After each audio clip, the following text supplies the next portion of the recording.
danna subscribe, kana ka danna ƙararrawar sanarwa ta yadda za a dinga sanar da kai da zarar mun ɗora sabo.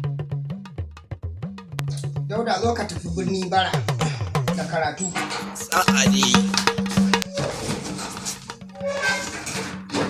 Wallahi kar a shiga mun ɗaki idan na tafi. A'a ba magana haka ba ne. Abin da nake so da kai in ka je birnin nan za ka yi karatun allo. Mun ka ga mu 'yan Muhammadiyya ne. Kada ka kuskura ka bi wani tsarin ra'ayi musamman wajen sallah. Ba na so ka da kana ga wannan ba su tankwara hannun nan haka. Ka dinga sadalu ka saki hannunka. Ka ji ko? Baba ni damuwa ma nayi da sallan ba fa sallan nan fa nake ba baba. Iko sai rabba. In bari kina ga karatun. Ma sallan nan na damu da shi baka daina kuka ni sallan ma ba yi nake yi ba. Sallan ma baka damu da ita ba. Ni To ba yi. kama huta. Kawai ka je kai sabga rayuwarka. Kawai shi Allah ya ke. kiyaye. Sai ya Ki ago mana da abin tsarabar.